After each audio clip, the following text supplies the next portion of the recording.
Bonjour, bonjour. Welcome to all the women and those that love women and want to support their healthcare this evening. I'm so excited to be here with you guys this evening. And I'm here as well with a glorious, glorious panel of women. We are here to talk to you today from many different perspectives about your healthcare and navigating healthcare, goodness, as a woman. So welcome to everyone who is here with us. I have Dr. Stephanie Nielsen, I have Dr. Tiffany Smith, and I have our illustrious CEO who's totally paying attention, Tracy Wood. Welcome, ladies. Hi. Hi, thank you. Hi. How is everyone this evening? Disclosure to the audience, we've already chatted a little bit, and everyone I know is on this beautiful spectrum of joyful and excited to be talking about women's healthcare this evening, a space that we all need to acknowledge has long been underserved. And so we want to talk about the honesty of that history and where do we go? How do we, instead of getting stuck in that, how do we take what we know and move forward to the end of bettering everyone's healthcare? Yeah. So why don't we perhaps a little bit start with the acknowledgement of where we're coming from, right? Why we're speaking very specifically to women in healthcare and how women can better be accessing it. We know that this comes from a history of women typically not being able to access healthcare. So why don't we start there? Why don't we start talking a little bit about that? Who would like to guide us? We want to talk about the research that has not been done or the voices that are not heard. Well, I mean, all of the women and attendees on here, they know what it's like to go to a doctor. They know what it's like to go to a doctor, and maybe something feels funky, and it's not a normal funky. Maybe Mm, you go to the doctor and your symptomology is a bit different. And and that dismissive behavior, the first pass, the second pass, the third pass, it becomes to where we just stop going.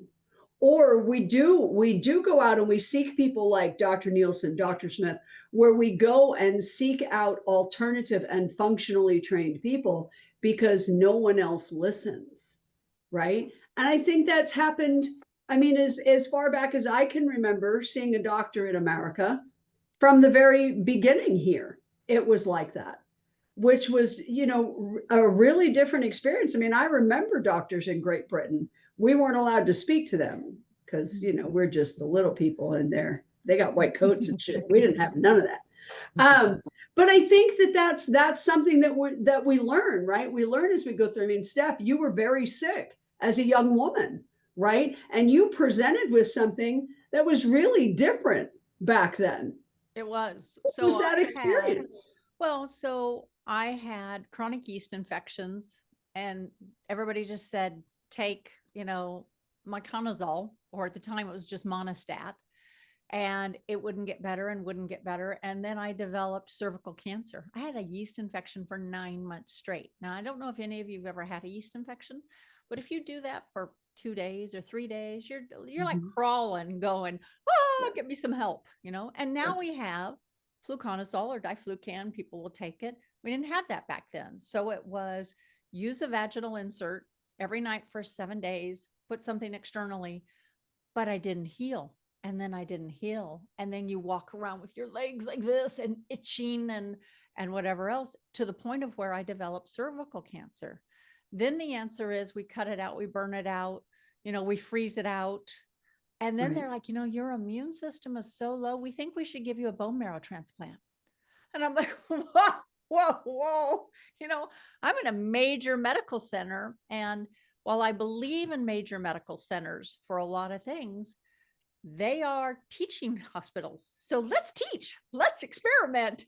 Who do we get to Right. play on? And it's whoever will sign up and whoever insurance will pay. Well, it Yeah. was going to be $1 million of medical debt. $1 million. Mm. Now, even if I had a really awesome plan with 10% or 20%, I'm still looking at 100 to 200,000 that is going to be my patient responsibility. And, Yeah. computers were really new back then. I mean, everybody carried the computer cards to computer class, and the big joke was mixing somebody's card up. But think about this. What they said is it's kind of like Control Alt Delete. We're just going to reset your immune system and hope that it comes back. There was no research about a 21-year-old girl that had a 9-month yeast infection. It was just like, what do we do with her? So what I said was, are there other options? Is there another way? And the answer from the stoic 60-year-old men who are now my, peers was, nope, this is what you got. Fortunately, I had a very young, foreign trained intern. His grandmother had been an Ayurvedic practitioner from India. Now, they sent him to the West to become a real doctor. But he said, you don't need all this medicine. You need to change your diet. Now, that was profound because he couldn't say it in front of his chief resident. He couldn't say it in front of his attending. But when they had slipped out and the nurses were gone, he gave me self-advocacy to say, they don't know everything. You can do this. So I said flat out, how do I do this? What do I do?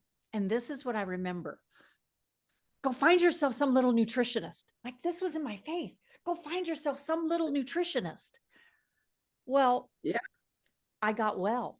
I decided, I said, well, what's that going to cost me? They said $2,000 to $5,000 and 2 years of self-discipline. Well, I had self-discipline. I wasn't about to spend $1 million. I'm way too Scotch Irish. And the bottom line was, I was scared to death because what would they have fed me? In the hospital, it would have been Jell-O, which is sugar.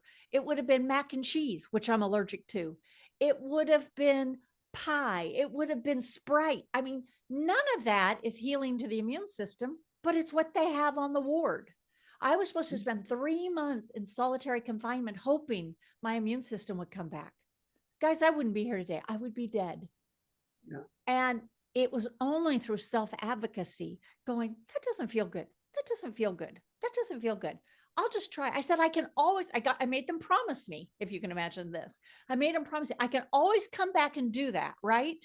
If I decide to try something else, I can always come back. And they're like, sure, you'll be back. But guess what? I never went back because I found a little nutritionist. She was 4'11". She was 82 years old. She was an Italian import, her Sal. And Sal said, what have you been doing? She put me on a severely restricted diet, 143 pills a day. I took 47 pills at every meal. She said, I don't know how you're going to get any food in, but you'll get well. And she was right. She was right.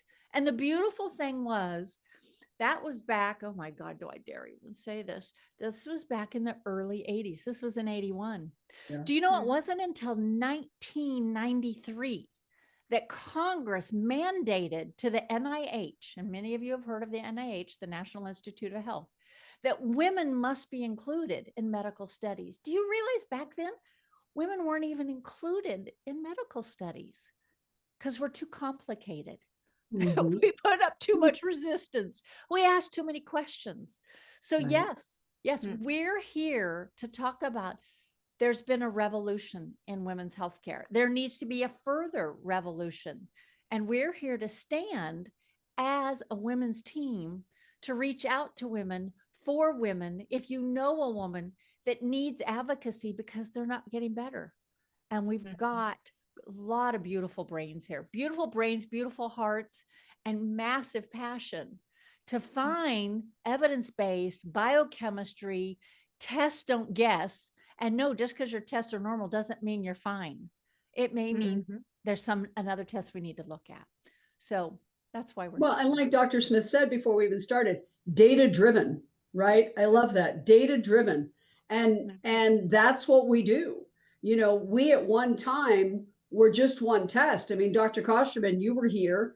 We were one test. And when I came into the entity, one of the things Kashif and I talked about passionately was expanding those tests and finding things that were a really good fit.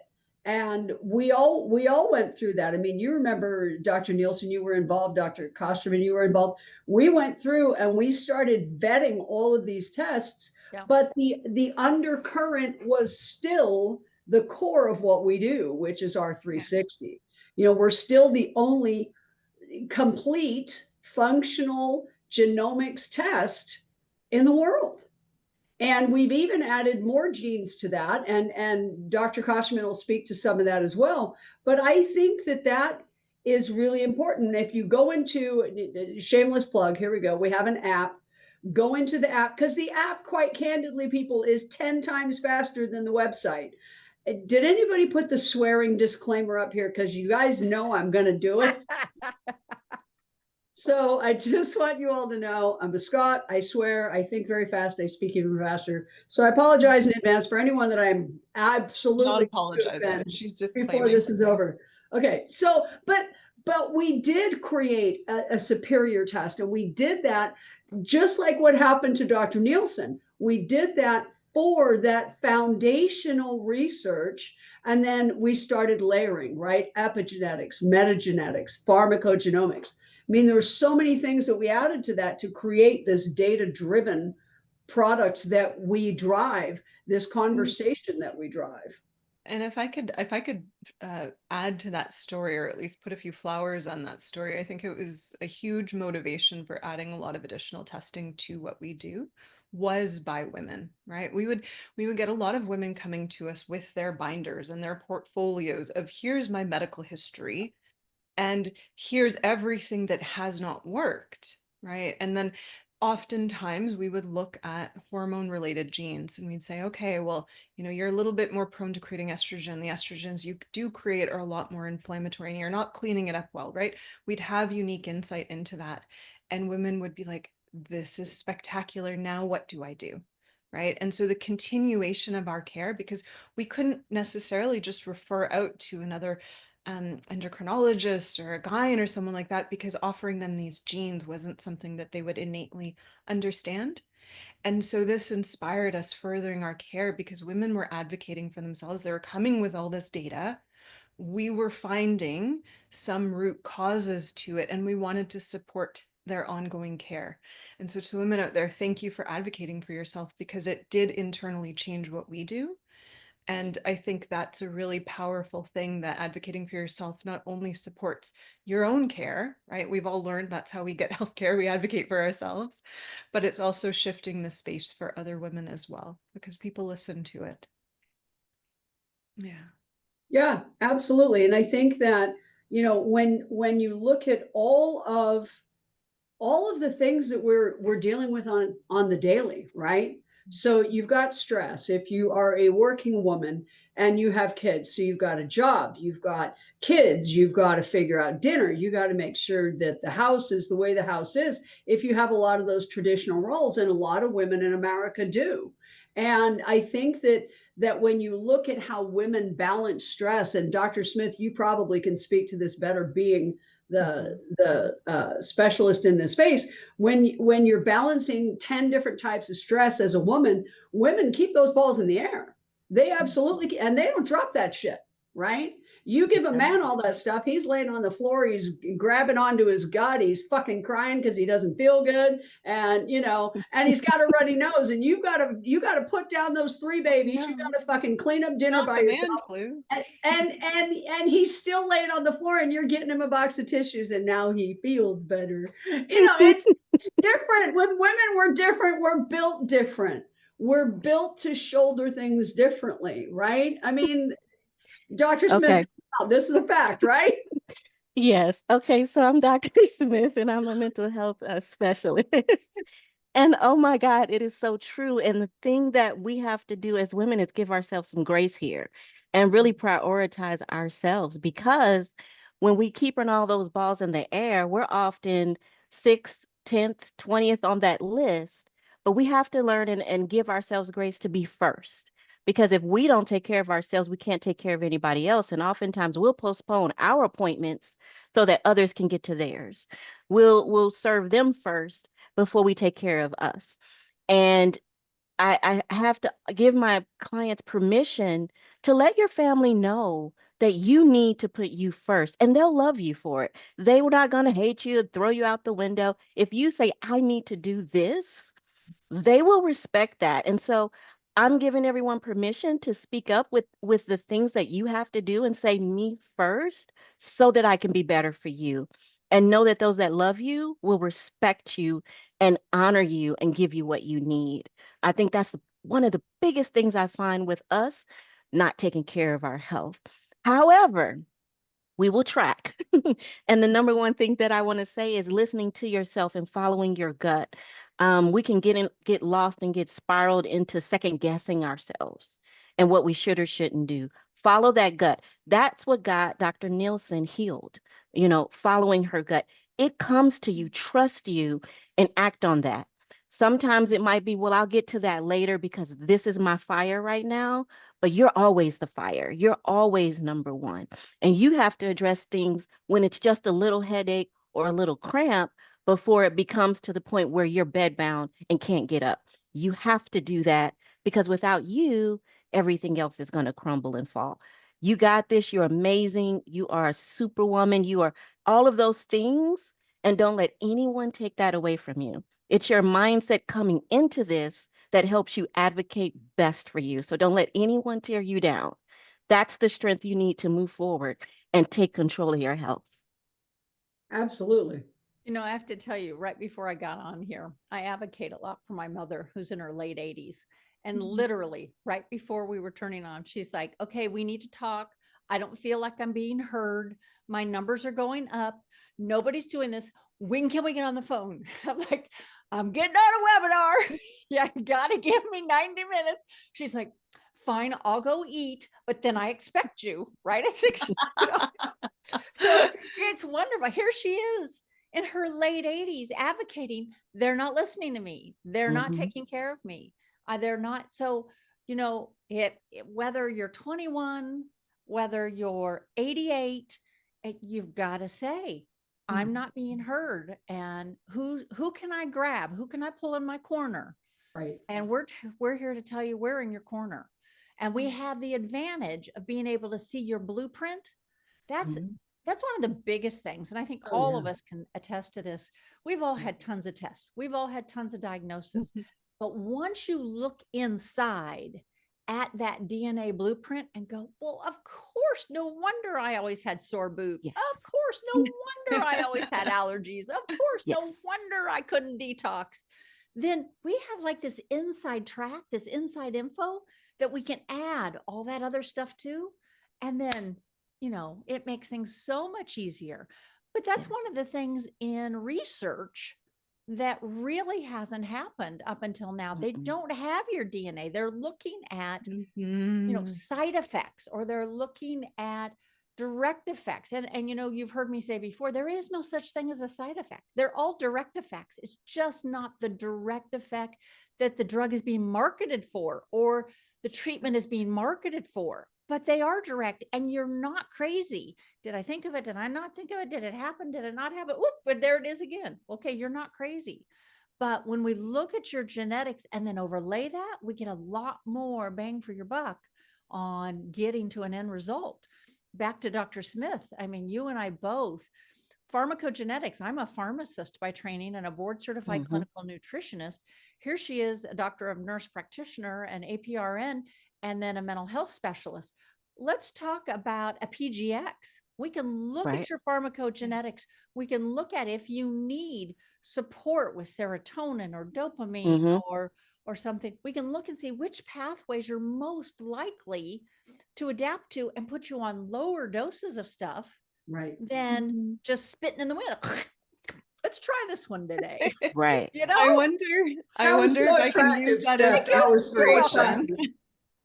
I wonder if I could use that as inspiration. Then I wonder if we can jump into our poll questions because I think it'd be really helpful to Oh, understand yeah. who our audience is this evening and what they're hoping to learn. Because I think for anyone that joins more than our webinars, where our goal is to really speak to you. So the first question we asked was, how would you describe your experience in the healthcare system as a woman? 60% said, or just under 60%, sorry, said decent, a mixture of good and frustrating experiences. But then we're looking at, oh, Manthia, at least 45% that are saying poor to frustrating. So about Yeah. half our, not exactly, but just under half our audience have said, mostly to date, insert swear word, it's been craptacular, right? So, Mhm. so we're One day I'm not one to swear too much. All right, here we go. Next ones. It's okay. Steph, Tracy, you guys are working on me. Dr. Smith, you can sit in my corner. We're older than you are. They roll off our tongue so much easier. Right? We're used to it all. Where it come from? It's a fucking adjective. Now So it's just feels so good. It's like releases all your pent up aggression. My mom would smack me upside the head. listen, I let my children swear from the time they were born. And let me tell you something, there's nothing more attractive than your 2-year-old using the F word in church when talking to the minister. And I just tell you, yep. Oh, mon Dieu. The next question we asked, how often are you swearing? No. What type of health testing have you done before? Select all that applies. So 91% of our audience is saying they do annual checkup sort of blood work. A happy almost 60% of our audience has done more advanced panelings when it comes to hormones. So definitely a concern that sits with women. And then 70%, love this, 70% of our audience has done genetic testing or functional medicine testing. Another 45 has spoken to biome testing, right? And so the beautiful confluence thereof. We next asked our audience, what are your biggest concerns about your future health? So looking forward, what are you worried about? Hormonal imbalances, about 50% of the audience, right? And I'll be plain. I think when I talk to women, that's usually closer to 100%, but I would imagine for 50% of the audience, it's top of mind. 56% are saying metabolic health issues. Love that because that goes hand in hand with all the hormone, right? 50% chronic diseases. So we're talking autoimmune, which we know statistically women are more subjected or of subject to, something along those phrases. Yeah. 60% brain health. I think especially as the caregivers, I would imagine a lot of women in this space have been caregivers for someone with dementia or under that umbrella. So seeing that begets care or concern. And then 70%, I love this, thinking through longevity and overall vitality, right? That je ne sais quoi, that fuels your life. For those that are here for our age demographics, more than 50% of our audience is gloriously over 60. Welcome and hello. We love having you here. We love being on the journey from, I would imagine, kind of being raised in don't talk back to doctors to now where you get to come forward with all the questions. And then another 35% of our audience is between 50 and 59. So most of our audience here is on the older side. I hope that you share what you're learning today with the younger generations, because I think it's important they hear not only this sort of advocacy, but also your own health journeys, right? We've kind of stripped some of that communication intergenerationally or even between us of this is what the experience of being a woman and having these sorts of condition is. And that limits how women talk about it at the doctors, right? They don't know it's a problem. The last question that we asked here is how much money are you spending on your healthcare, right? And I'm seeing a big smattering, but half our audience is 2,500 a year or less. And the next bigger category is between, sorry, 25 and $5,000. Make sure you all know it's tax deductible. Just think. Mm-hmm. You all have your skills. You I can have tell mine. who the non-clinician is here. And this is important, Hey, right? Because haven't have all the same bullshit letters after my name as the rest of you, but I focus on raising money and making money. That's what I do. touche. And I also think that's really important when it comes to discussing healthcare, right? Heaven forbid you get into a situation where it's dollars directing care as opposed to best informed Right. choice directing care. Yeah. Yeah, Our absolutely. Our last question shows our audience has a sense of humor.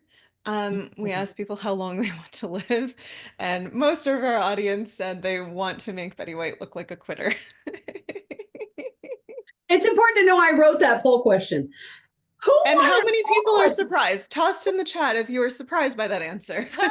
Surprised by that. But I mean, how long do you want to live? Give me a fucking break. I mean, come on. Yes, you want to live. You want to have great quality years. You want to live like Steph Nielsen's mom, as opposed to my mother, who was born and raised in Great Britain, who wouldn't have said shit if she had a mouthful of it, comes to America, and now she just sits at her facility and a doctor says, oh, we're going to give you this shot and this shot and this shot. And she goes, oh, okay. No. Right. Immediately cease and desist. My mother no longer knows how to speak. I will be doing it for her. But it's, it's true. There's such a disparate difference culturally in how we deal with doctors, age-wise, how we deal with doctors. Like Steph said, shit just rolls off our tongue now at our age, right? You're like 12. How old are you? 14? Something like that. And, you're just, nice and flowers. And, Steph and I are gutting people like a fish in the I do. office. I do. So it's different. But like Dr. Smith said, everyone has to do that for themselves. They have to give themselves permission for it to be okay that they have to put their mask on first. Because if they feel guilty about it, if there's a lot of that angst about it, they're still doing damage, right? They're still hurting themselves. It all And begins with how we think about this, our mindset around our wellness. And that's why it was important for me to say that, because it starts there. Yeah, 1000%. yeah.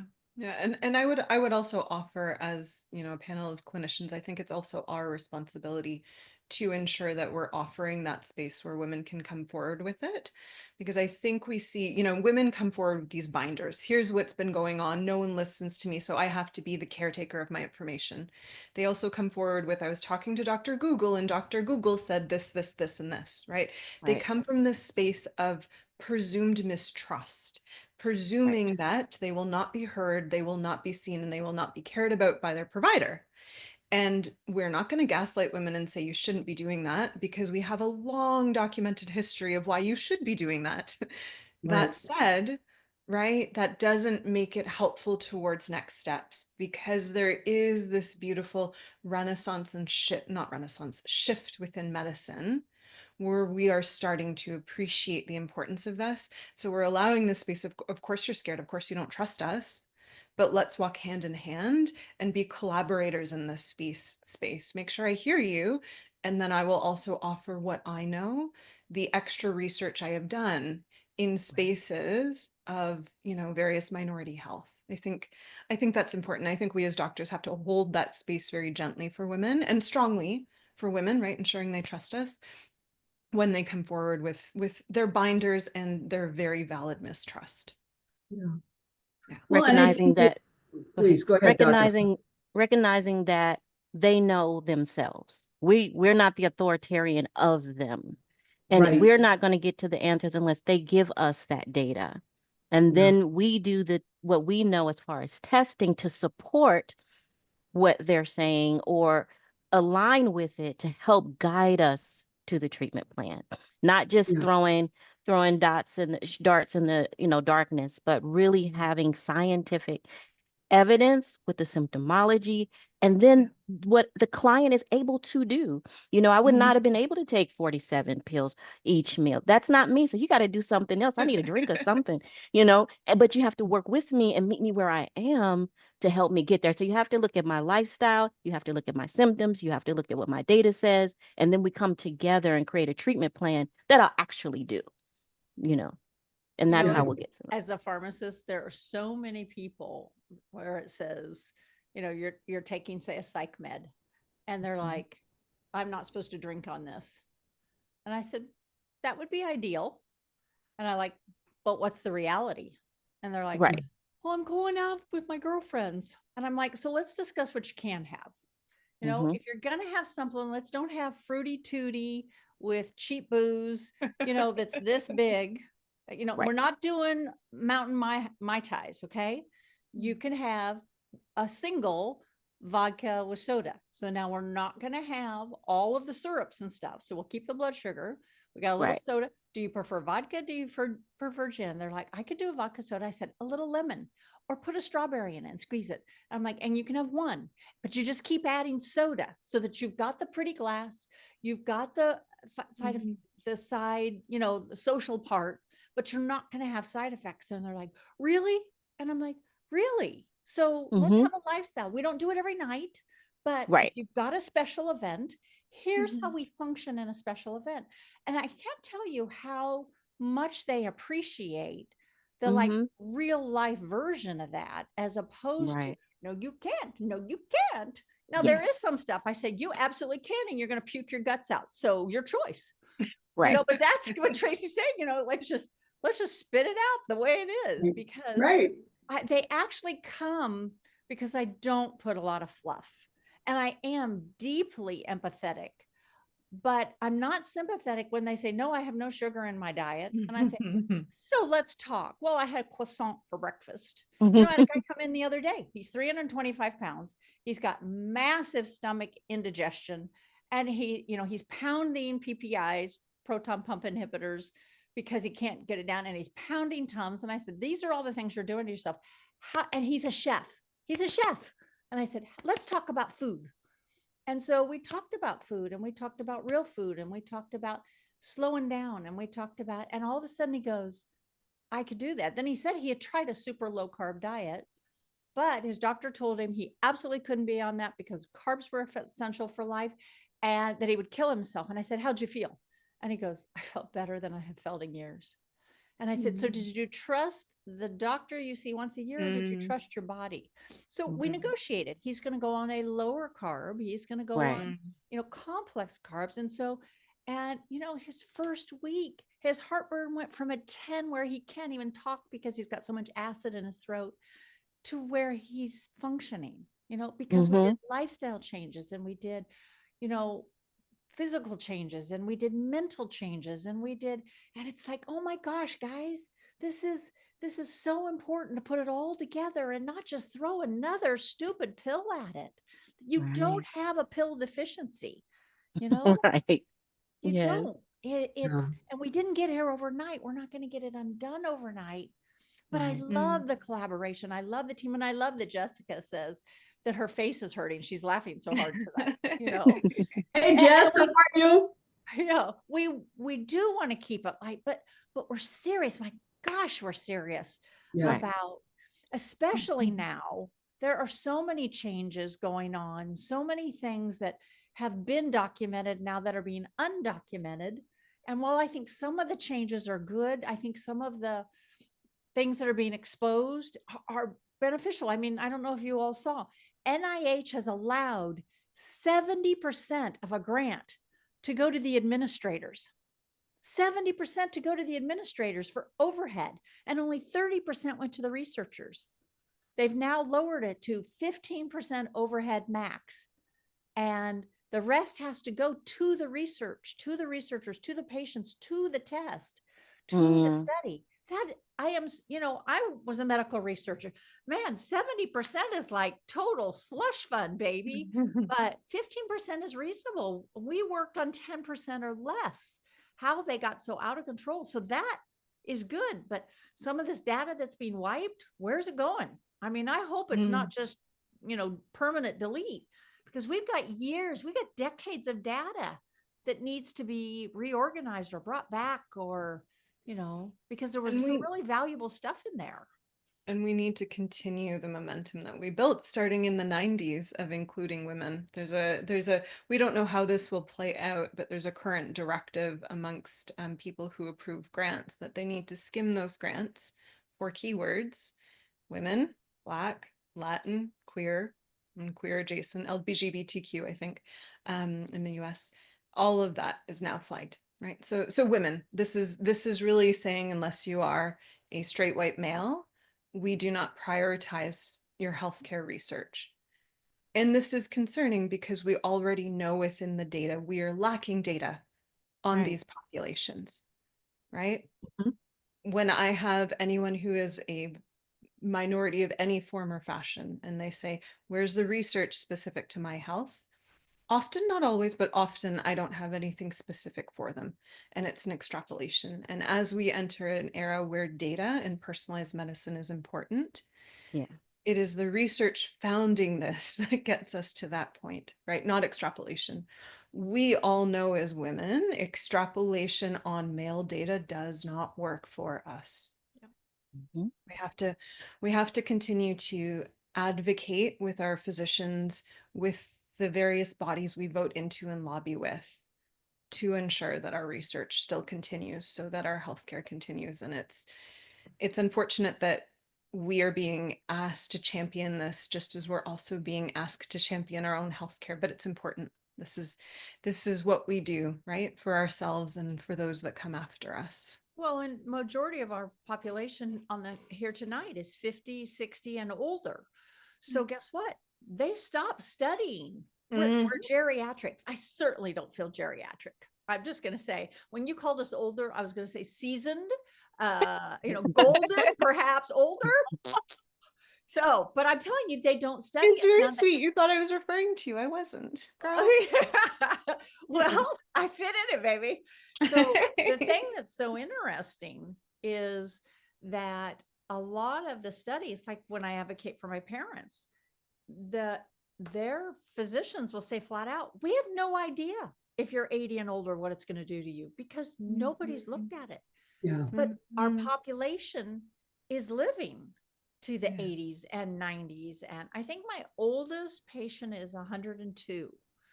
And she still gets up and puts her makeup on and has her hair done once a week and lives independently. She is sharp as a tack. And I ask her what her hobbies are. And she's like, oh, I like to read. I like to eat. I like to watch a little TV. And I'm like, okay. She's like, I said, do you like to spend time with your family? She goes, oh, some of them. Boundaries. She's honest. She is honest. And I think that's part of what has kept her so sage. Is she may not be quite as bold as Tracy or I am, but she just speaks to, not all of them. Not all of them. Well, I've learned that once you go through menopause, you lose that gentleness. It just physiologically happens when you go through menopause. You're a straight shooter. You forget the fluff, I, and I was like this from birth, Dr. Smith. But that's where you came from. That's your culture. That's true. That's true. Yeah, we're horrible people. It's just not right. It's not horrible, but I respect people that are straight shooters, and that's what we're saying when we're talking about advocating and speaking up for yourself, is finding that courage and that truth, and you knowing that you are awesome sauce. You're a bag of chips. You're the cake with the icing on it and a candle. You have to have that courage to know that you are all that and can speak up and advocate for yourself, that you have that power and control. And I want to say I'm in the 50s and I call it my grown and sexy time. So that's where I am with this. That. I've empty nested my last one, and it's me and my husband. And guess what? It is grown and sexy. Okay. There you go. There you go. Exactly. Yes. And we have a people whole who other said webinar to discuss this part. So when you all talk these people about that said empty nesters were going to be so horrible, I was like, I wasn't expecting all this free time, all this fun, all this me time. Like, whoop, whoop, should have done that earlier. Right? Yeah, so we should all be striving to be better. Than Betty White should be a quitter, because there's so much life to live. There's so much joy to have. And all that time we spent putting others first, this is time to be you. You're gonna go out with a bang, with the fireworks and all of that, So enjoy life. So what you have to do is control your mind, control your thoughts, your mindset. Take take that life you see for you, take it with authority. How many times were you like, my baby needs some care, and you got that care? I need some money to pay these bills to get this done, and you did that. Do that for you now. Take that kind of ownership and make it happen. You have that power. All right. So I just had to share my grown and sexy time and tell you got this and to live your life. Because that's what I'm doing. I want a webinar that's called Grown and Sexy Time, and I'm going to have her host that so that all of us that are over a certain age can get their shit together. Kick them kids out. Yes. I mean, yes, grown and sexy time is a part of your wellness. Yeah. No, absolutely. The second part more so than the first, okay? Exactly. Well, that's why we're doing a She Summit. And that's why people need to show up for their advocacy, their grown and sexy time, their digging in for doing themselves. And if you guys haven't heard about our She Summits and our He Summits, these are women focused and male focused, but tonight we're talking women focused summits, 3 days, multiple experts, our in-house clinicians and some of our outside clinicians. And this is going to be you getting into high gear on how do I take care of me? How do I advocate for myself? How do I get engaged, involved, and get so that we make Betty White look like a quitter? You can take wherever you're at and make it better. Absolutely make it better. It doesn't have to be expensive. It No. doesn't, you can do a lot of things that are free. Knowing that that 1 inch can Mhm. make phenomenal results in your life, Yeah. but you got to know what inch to go for. What is it that your body's telling you need to do, and then how to approach that in the most effective way. And again, that mindset and approaching it in a positive, forward moving momentum way with Yeah, all of our support. We got you, absolutely. and you got this. You know, we are in a very interesting time in America. And there's a lot of angry people. It doesn't matter what you're angry about because I don't care. I don't want to hear. But there's a lot of angry people. And I don't give a shit. I don't want to hear. There's a lot of angry people, right? So I think that, like Dr. Smith is saying, that positivity, that listen, I'm going to get my head right. I'm going to get myself anchored in my day. I mean, I do this every morning. I get anchored in my day. I get my head right. I make sure that I'm in alignment with what is my focus, what is my purpose, what feels good for me and that Yeah. contribution to the greater good. And so I think it is important for community. I think it's important for women to come together and learn from one another. I really wanted to build the She Summits to where we could talk to you.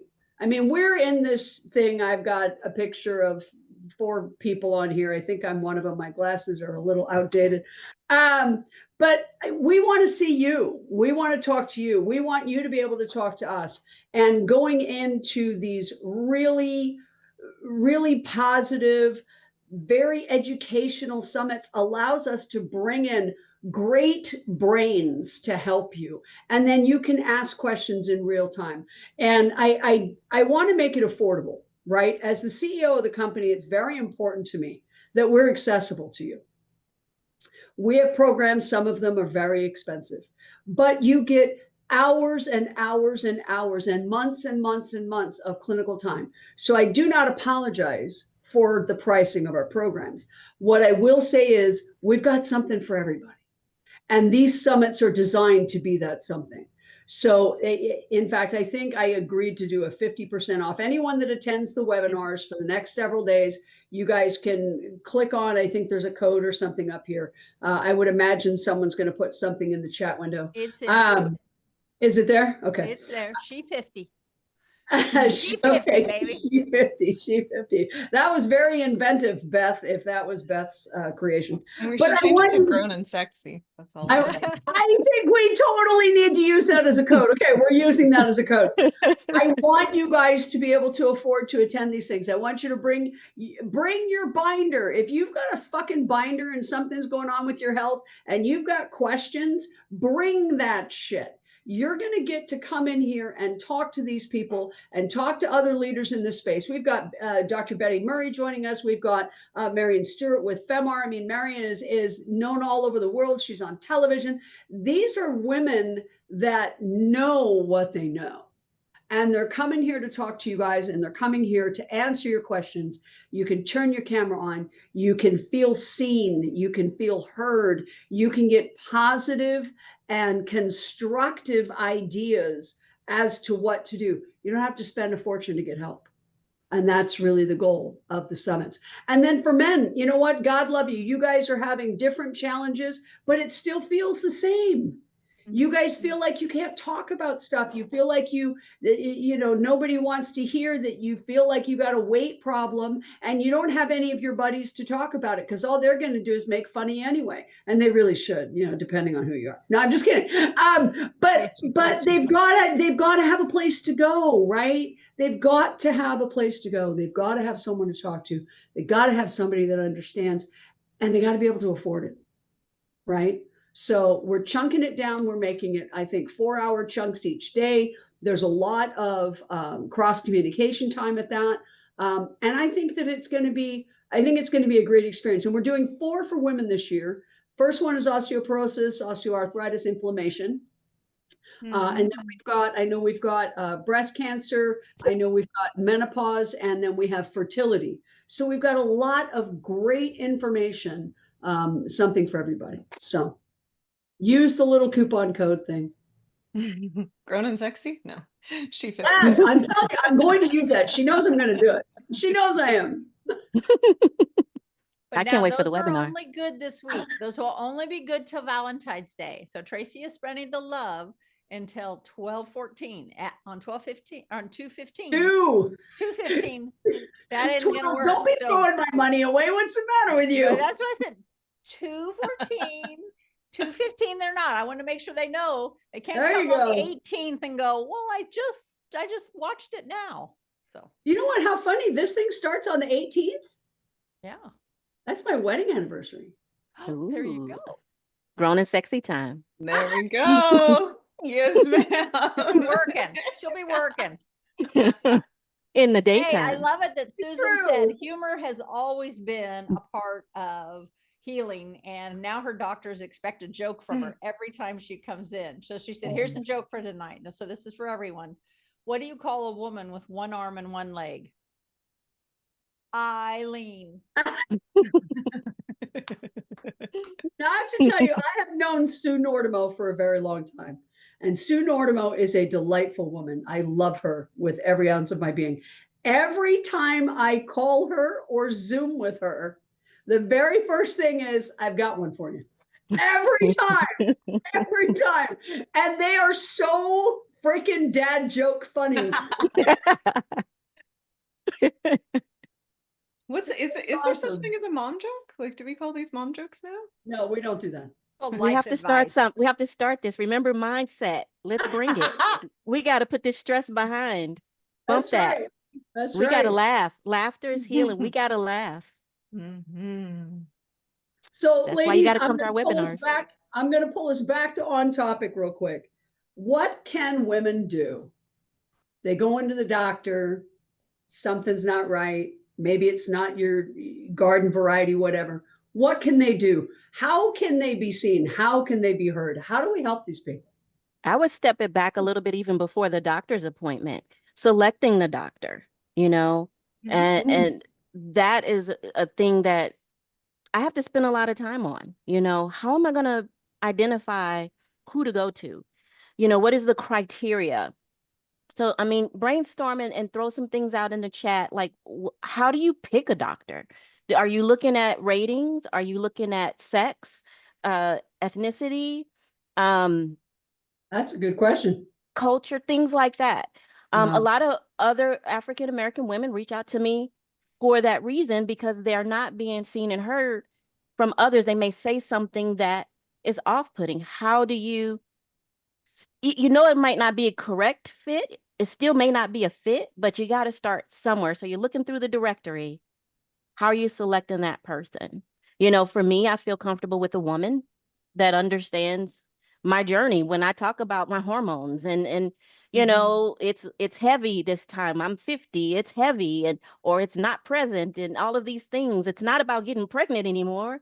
It's about when is this whole perimenopause thing going to be over, and all of that. And so how do you do that? So that's a thought process in and of itself before you even get there. And then what are you going to present? So you have this big binder and you have 7 minutes if it's typical primary care. How are you going to summarize all of that? How are you going to bring that relevant? And then that's a whole thought process. Yeah. And then you get into the office and begin. And yeah, no, that's a great point because I think I would not have thought of that. I would not have considered any of that. I would have literally gone through the list, closest one to me, throw the dart, and away I go. So that was really good. That's good information, Dr. Smith. So I I'm think going once to you get also add to that, seek out other healthcare providers like your pharmacist. As pharmacists, we see all the scripts that come in. We get all he's gruff, but he's great. Or she takes all the time I need. Or I have to wait and they never even listen to me. And then they leave and say, I have to come back. Go to a pharmacist and say, who's the best OBGYN in the area? Who's the That's best smart. natural medicine? Somebody who will have Western medicine, but they'll talk to me about natural because maybe I want to take some supplements. Who's the best, I got and a we talk concern. about nails, we talk about hairdressers. So I why gotta, aren't we talking about healthcare providers? I Ask. would wonder if so someone who's not really medication forward, I'm not medication forward, I don't know if the pharmacist would know me. So what would, Mm. because I'm not prescribing like that, how can I I'm thinking as me, Mhm. making that connection with you to say, hey, I'm here for those clients that might be resistant to You taking can walk medications. into a I would pharmacy do and that. introduce Yeah, yourself I would that's and do cool. that. say, okay, so I'm a nurse practitioner. I'm a prescriber in the area. I don't know if you have any of these patients, but I would bet I do a lot of lifestyle medicine. I do a lot of That's awesome. nutrigenomics and PGX. So when I prescribe, you're getting laser targeted. If Mm-hmm. you have, here's some of my cards. If you have patients that are medication hesitant or are not being resolved, and it's just another pill, another pill, another pill, let me look at them and give them a second opinion. Mm. You don't have any idea how much the pharmacist would be like, oh my God, somebody with some fresh ideas. Oh my God, That's somebody who's awesome. not just going to slam another drug on. Mhm. Now I got a drug cocktail that I got to wean you off of. You know, Yeah. there Fair. was I was training a new pharmacist the other day. He was an intern, and we got into some antidepressant medicines. And he said, gosh, I'm not good with antipsychotics. Will you do this consult? And I'm like, first of all, these aren't antipsychotics, but I Right. said, that's not how we talk to patients. Okay. So I said, have you ever been on something that helps elevate your mood? Have you ever been on something that kind of helps your day a little better? And she goes, oh, you mean my antidepressant? And I said, yeah. I said, yeah. How long have you been on that? And she goes, 25 years. And I said, how is that working for you? And she goes, Mm. meh. And they had layered a new one on. They'd layered on Wellbutrin. Mm-hmm. And I didn't need to go through the mechanisms with her. She didn't care. So what I said is, you've got a cupcake, and your cupcake is just kind of, yeah, this is going to help you feel better. This is like the frosting. This gives you a little more sweet in your life. This one, when you wake up, you're just going to feel a little bit more like today's a little special. And she goes, oh my gosh, I need that. That's just wonderful. Then I Mm. always plan a 7-day follow up. So I teach them how to get on for the next few days, because we kind of gently put it on. And then by 7 days, are you noticing a difference? Are there things you're not liking? Are there? And he was like, but you didn't talk about any of the mechanisms. You didn't talk about it. I said, and does she really care? She cares. Do I feel better? She cares. How Mhm. is it going to impact me? She cares. I said, I could go in the mechanism of actions and this and that and this. And she's going to go, Right. deer in the headlights, whatever. Mm-hmm. The difference is she can identify with cupcake is kind of bland. And this is how you add a little sweet to your life. Kind of like, it's time to have me and sexy, you Yeah. know? Mm-hmm. So that is far more identifiable. That is far more like, okay, I trust that. On the Yeah. Mhm. same token, somebody comes in who's in her 50s or in her 60s, and they start putting a heavy duty statin on them. And I Mm-hmm. say, this is going to impact you. And they're like, what do you mean? And I said, well, cholesterol is the mother hormone. So you need it for your brain. That means your brain may not think as well. If you start noticing brain fade, it's too much. If you start losing all your, love of life, it's too much. If your get up and go has got up and gone, and they'll come back and they go, is that what's going on? Because I feel like Mm. shit. And I said, Mm. wrong drug, wrong dose, wrong amount. And they're Mm. like, oh, but why didn't my doctor tell me? I said, because they're trying to create an impact. They're trying to have the lower cholesterol, but they're not looking at all the other systems that are being impacted. So, have you had your DNA done? How's your ApoA? I can't even Mm-hmm. say it APOE. right. APOE. So close. um, and I they're screw like, that one up all the time. I know. And I'm like, if you don't know a target, then what are you shooting at? Because right now I see shotgun and everything else is being impacted, but your target isn't being hit. And they're like, Mm. Right. wow. So it's really, again, coming to one of these summits. I saw a question: is this for healthcare providers, or is it for patients? Is it for self advocates? Is it for additional information or new information? Yes, yes, and yes. Yes, we're going to talk genes, and I'll actually be able to articulate a few of them. Yes, we're going to talk about how to's and, starting here and going there. I'm hoping Dr. Chris is going to talk about some of our new genes. We've just added like 20 new genes to your test. Go in and refresh and look at your new, We They're haven't not loaded released them yet. all. They're not They're all not released loaded. yet. well, But some of you may we can have offer them. some teasers. We can Some offer of some you may teasers. have them. Go look because you're going to get them for free. You don't even know it yet, but you're going to get them for free. You're Well, gonna, and we're going to constantly do that, Dr. Yeah. Nielsen. So as we continue to study more genes and find the significance and the relevance of them, that will constantly be reloaded. And that's why, again, getting the app is so important, because the app will automatically refresh you every time you go in. So please, please do use that. And I saw Shirley had a coupon that gave her 25% off. I think someone emailed or messaged you. Shirley, just email me. I'll get you the offering from today. I'll take care of it. So don't worry about it. And I think my email's in there. But yeah, we are going to add all of those genes. And we are going to talk about all of those things. But we're going to really focus on solutions, right? Those of you that are struggling with inflammation, osteoarthritis, osteoporosis. Some of you are taking injectable drugs that have a list of side effects, direct effects, this long, right? So we're going to talk about that stuff, and we're going to try to help you find a way to just make it, even if we just get a wee bit better, right? 1% every day stacks on top of itself. And that's the goal. We've got to continue to empower you guys. We've got to continue to support you guys and give you the best we've got. And Dr. Kosterman spends a ton of time dealing with FDA and regulatory bodies. She fights for you guys' right to have all of this stuff every single day. So it's for everybody. If this is something that's interesting to you, absolutely. I don't think you'll be disappointed. Not at all. I think it's going to be awesome.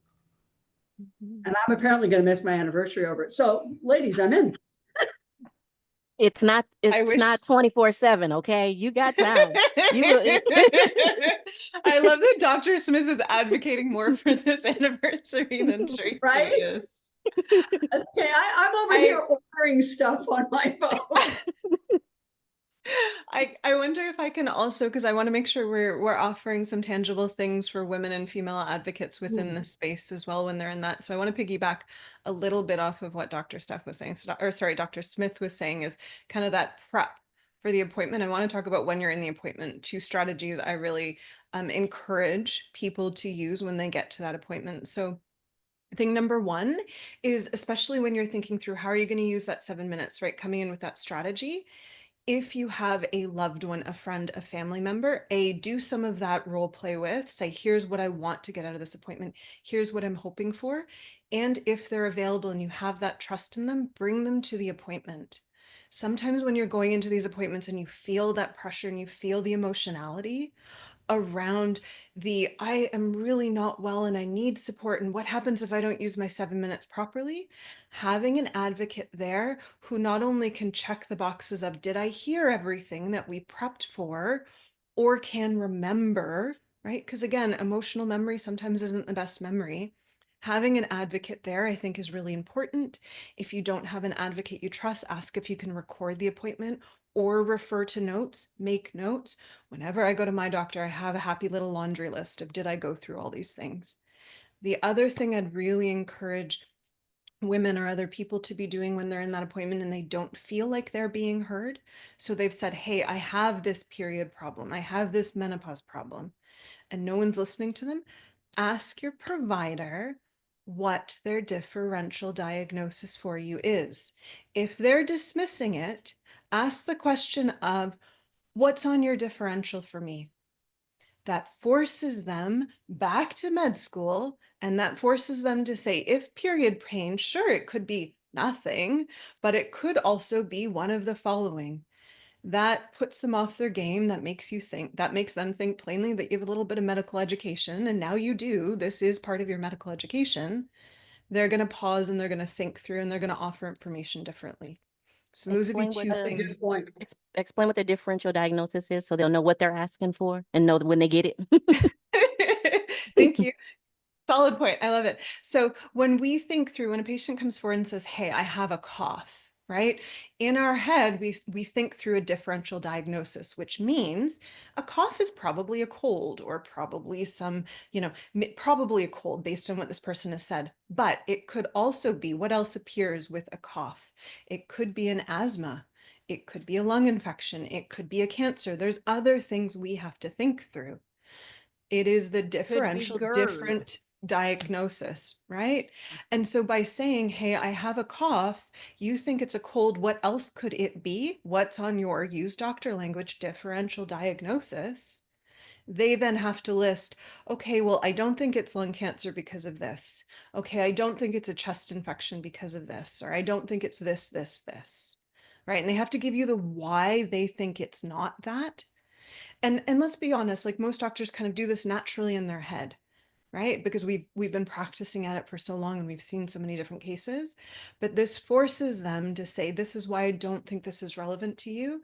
And that also gives you a little bit of space to advocate. So if they're like, "Hey, I don't think it is cancer because," and then they list out the reasons they don't think it's cancer, and then they'll have to say, like, "There's no weight loss." And then maybe you get to say, "But there actually has been."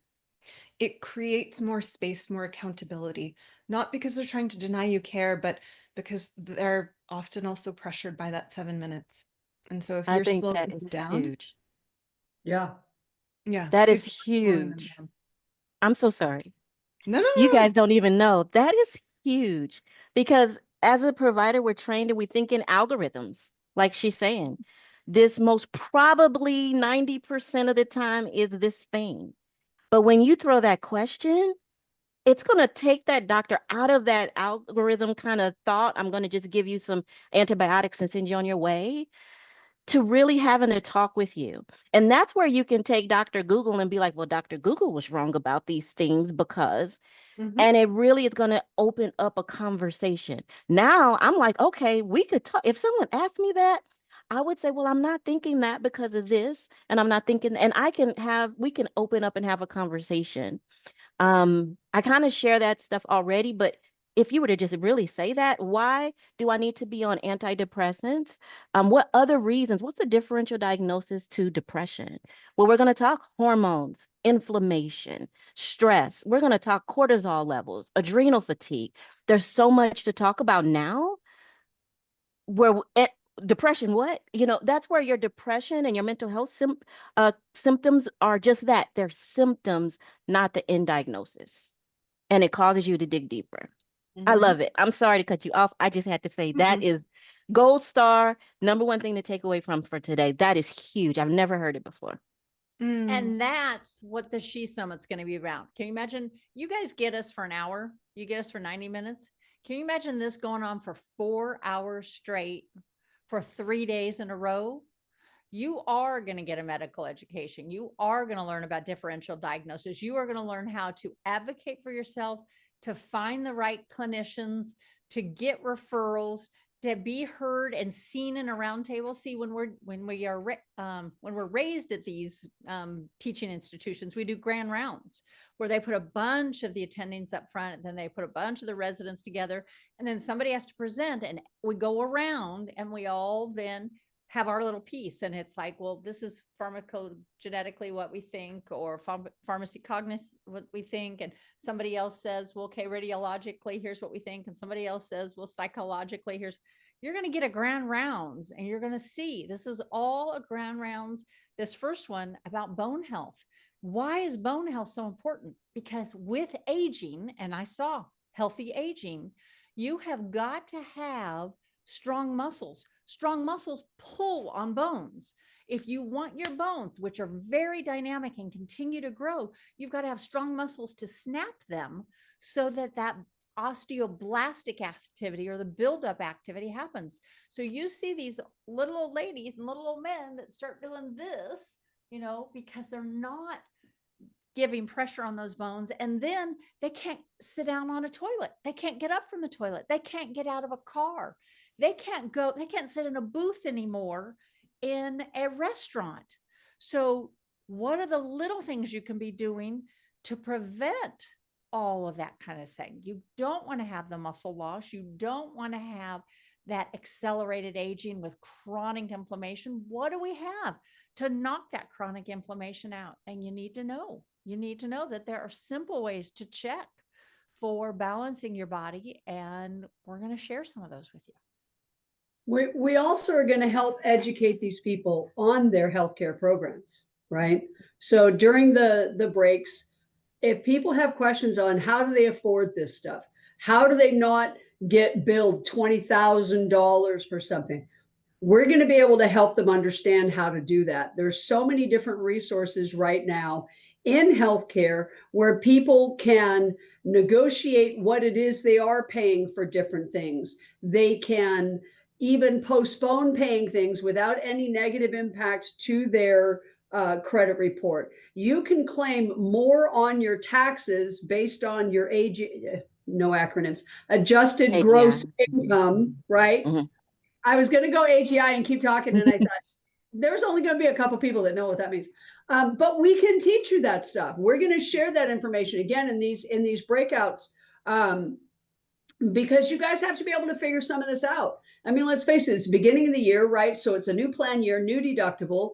I know all of my prescription medications went up. I mean, my insulin's ridiculous right now, but that's what happens at the first part of the year. So you have to figure that out and budget for that accordingly. And then But if you have there's no gap, right? There's no gap this year. So they went up because they had to work that price into, there's the deductible for the first couple months, and then it is low and flat the rest of the year. So Right. A lot of people are griping and complaining, but it's like, usually it's high, then it goes low, then it pops up at the end of the year. Who wants it to pop up at Christmas time? Right. People Right. are like, I afford my medicine or I afford Christmas. I can't do both. So this year Right. they got rid of all of that. Well, and I think that in fairness, in PPOs and private insurance, whether you're in the exchanges or not, you know, they've leveled that off for quite some time, right? So your deductible is always generally front loaded, January, February. By the rest of the year, you're pretty leveled off. But if you do change your programs, right, you do a new open enrollment mid-year, you are going to find that you have some differences there. So we're going to help share that information. We're going to help people learn how to negotiate their medical bills. I mean, I know one particular family, they had a $600,000 medical bill for a surgery on one of their children. 600,000. Yes, with all those zeros. And they had insurance. That was their piece. This child had a very rare form of cancer and had to have surgery after surgery after surgery, and right now has to have a kidney transplant. So, you know, it's been one thing after another. And this child is a beast. I can't wait to see what she does when she grows up. She's just flat out a beast. But they've had to negotiate all of this stuff. So we will help people with that. When people come to us and say, well, you know, I don't know how to afford this, or I don't know how to afford that. You guys can ask us for help. We do have a nonprofit associated with the business. And the nonprofit was designed by me for women that are caregivers. So it doesn't matter who you're giving care to. It doesn't matter what the circumstance is. If you are a female and a caregiver and you need some help, that's where the charitable part of our business comes in. And, you know, it's important to know we are going to be doing fundraising for the Red Cross for the people that lost their homes and their lives in the fires here in Los Angeles County. So, you know, again, there's a lot of information that they can learn from us. There's a lot of support we can provide, and I think it's going to be worthwhile. Shall we pop into our questions? Yeah, have at it. This is the part where I don't have to do anything. Oh, isn't that cute you think that? Too adorable. So Susan says, do you find that women who are caregiving field do not take care of themselves first? I know I've never did in all my years of nursing, and I took cancer to show me the importance of putting myself first. I'll be 80 next month and I'm still working, but life is so much better when I've learned to put myself first. 80% of all caregivers in the United States are women. And back to what Dr. Smith said, we got to get permission to put our own mask on because we don't. We will stack 100 things in front of us because we've got someone that needs us more than we need us. That's not true. We have to relearn that. That's bad messaging. We've had that messaging since the beginning of time. And when it comes to being that caregiver, I mean, Steph, you're a caregiver for your mom, right? I'm one for my mom, God help the poor bugger. But I mean, we are, right? We are. And we don't put our own masks on first. I know you. Neither one of us do. So when Dr. Smith said that earlier, I went, okay, we got to take something away from that. So caregivers are very important, and we've got to do everything we can to help and support. All So right. I challenge you to take a look at what's the first thing you do in the morning and who's it for? Yay. It is. I do. I get up, Pregnant I make pause. my fabulous cup of coffee that I have collagen and I have fiber and I have butter and Yay. I have my mushrooms and I make it all frothy and I sit in bed and read. And I read for a solid hour. Yeah. Don't talk to anybody, just read and just, and that's my time. And I do my PEMF and, and it's just like, give me that hour of just me and then I'll hit the ground running. Beautiful. But it is, I have to I do it. had to learn to do that. I drink my coffee without all that sissy stuff in it. It's just black coffee. And I give myself at least 10 minutes and do my book work. Hey, look at that collagen. Looking So good. I mean, I give myself 10 minutes is better than nothing. And then, of course, as It's you a know, start. I'm an It's a unapologetic start. workaholic. I start working. Yeah. It's individual, but it's that individual question to you. And like, in what ways can you be better for you? Okay. Yeah. That's it. Just look at where's your day, where's your time, who's the focus in your day today, and how Smart. much have you given to yourself. So just think about that. We all can say we could do more. Don't beat yourself up about it. But where can you turn it up a little bit for you? Okay. Okay, next question. Janet says, is bone health, i.e. osteoporosis or kyphosis, addressed in the DNA report directly or more indirectly? If so, which genes would one look at? Other lifestyle choices and factors in for sure, but is there a genetic component? I say we go to Dr. Krista on this one. I vote for that too. Me three. So we don't have anything that speaks directly to it, but we have a lot that speaks indirectly to it, in particular from a hormone perspective. So both when it comes to estrogen, which we know in particular for women, but men as well, will be really supportive of bone building. But separate to that, some of the ways that we detox through various detox genes, both hormonal elements as well as separate to that, some other metabolite elements. But we have That the can UBGT. Yeah, in to there. be in 15 and 17. And both of those address it. Yeah. Yeah. Yeah. Yeah. Okay. Yeah. Yeah. So we do I would still say I think they're not that disease defining. And I think that's more when I speak to the direct enough. nature of it. Right. These are a little bit more indirect markers, but they still really can inform where there might be a risk should you be coming to us at a younger age, or if you're at that current age, right? What can we be doing about that as well? And then I'd also think through things like yeah, like a PGX, especially if medication is on the table for those sorts of things. Or, back to the 360 of how do I exercise properly to support this? How do I support my hormones properly to support this, right? Thinking through all different perspectives are really important. So yes is the long and the short answer. Yeah, absolutely. And I think we're going to also introduce maybe some new tech that could help you along the way. There's a couple new things that are happening in the world of, next gen bone health. So that'll be exciting to discuss. Dirk is here. We love Dirk. Hi, Dirk. We're so glad you're here. Could we provide this discussion of women's health and their experience in the healthcare system as a standard part of a medical school learning? Is that happening to any extent? And how do we change things? I can say Oh, that I haven't seen it on the women's perspective, but at UNLV and their med school, they are bringing in some more holistic training. It's starting to phase in just a little bit. And I mean, they have a department for it. So, in that respect, I have seen where they're trying to think a little bit more Mm, holistic. It's a start versus not yeah. having this department. So, in that yeah. respect, not specific to women, but more holistic thinking and thinking outside of the box. I Yeah. can also tell you that medical news today has addressed it in a couple different ways.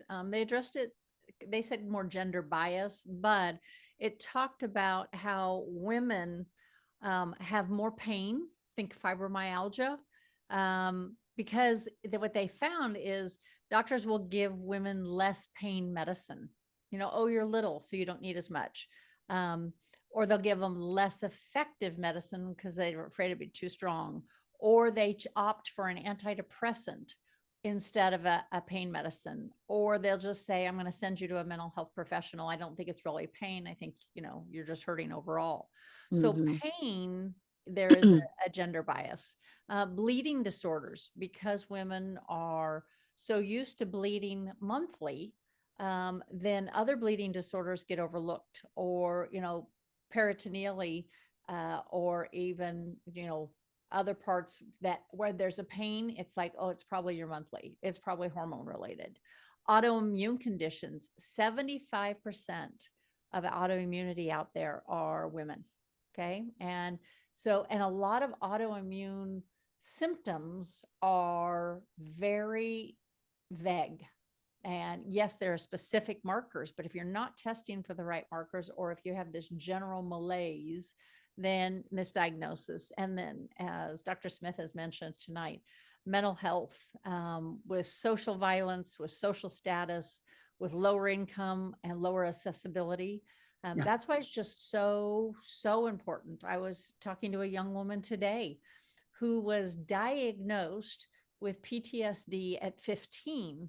Well, as a result, there are things that she's not allowed to do because she's got this label of a mental health diagnosis. And Mm. she has actually done a massive amount of work on herself and massive amount of stuff where she is not triggered. In fact, she's learned to neutralize those triggers. And Mhm. Oh, so she's trying to have it removed from her medical record. And fortunately, her GP has been great with it. And her psychiatrist has been great. And they're working to get it removed because it's stopping her in her line of work. She can't advance because they won't let her have some of the tools because she Mhm. might go off on somebody.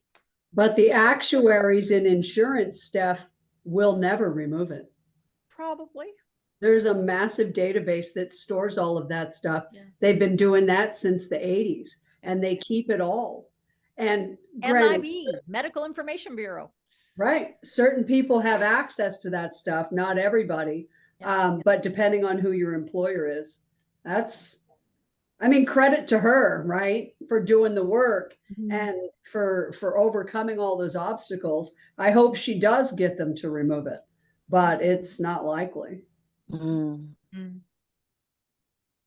All And right. I think we have one more, Dr. Kosterman. And she finishes Mhm. up. All right. So Nina has a question for us. Hi, Nina. Um, All right. So you mentioned diabetes just now, and I have a question about that. I found some data on how IV glutathione cures diabetes via the pancreas. It looks so simple, but it looks too simple, but it was convincing. I haven't studied the scientific literature, but I can see that some clinics administer IV glutathione.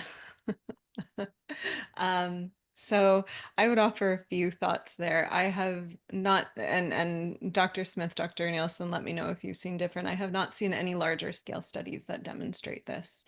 To the end of no. And so can it be part of a care plan? Absolutely. Would I say it is a foundational cornerstone to the care plan for specific diabetes? No. I'd feel free to shoot us that information. It might be worth looking into a little bit more. Maybe there is some new research out there. But one thing I would really encourage if you are considering IV glutathione is making sure that you do know your genes with us. Okay. So we look at a family of genes called the glutathione S transferase. So this looks at how do we take our happy little glutathione and attach it to whatever toxin, right? Whatever thing needs to be taken out of the body. And not all people are created equal here. And there's some people that, from a genetic perspective, are disadvantaged, meaning they don't attach well. Okay. And so if you have this huge influx of glutathione that the body can't attach to anything, remember glutathione is one of the strongest antioxidant molecules within the body. And if it can't be attached to an offending agent, it goes and finds other things. Typically, what does it go to? It goes to the mitochondria. The mitochondria is your source of energy. It's a big immune director. And so I've seen people with poor genes who take these glutathione infusions and feel really, really rough afterwards. And it's because it's something that doesn't jive well with the body. So can it support diabetes? Possibly for some people. Would I consider it a cornerstone of a care plan? Not a primary actor, maybe a secondary or tertiary. And I would really, really, really encourage that if you're going to consider this, make sure you do a genetic workup, because you don't want to be investing money, energy, effort into something that A, is not going to make you feel well. And, especially if the end goal is blood sugar management, right? You really want to be focusing your energies and efforts on proven tactics that will truly bring that sort of stuff down. So there's my nickel on it. It's more than a penny. I understand most pennies are going out of fashion. So yeah, I think that was our last question though from Nina. And Nina, I hope that was helpful. Ladies, any closing thoughts? Or anyone, I guess, in our audience, any closing thoughts or low-hanging fruit that we have yet to speak to? It was so delightful to chat with you. It's an honor and a privilege. I don't think women get together enough and talk candidly enough about health, especially Agreed. amongst peers and then amongst different generations. So I'm really excited for the She Summits next week for in large part women being able to get together and sharing what is the good, the bad, and the funny, right? We all know there's a lot of funny to it. Absolutely. And Dirk, thanks for that. It's always great to be here. I learned something new from you guys every single time we do this. But you guys are why we do this. People need what's in your brains. People need what's in your hearts. People need what you guys have worked so long and so hard to perfect. And that's why these summits will be successful. That's why, as we continue adding testing and relevant tools, we're going to continue to make them affordable because of who you guys are and what you guys do. So thank all three of you. I appreciate you very much. We'll go take care of mama. Is it time where we dance out now? It is time where we dance out now, and I go home and find out if I'm going to be divorced next week. Bye, You will everybody. not.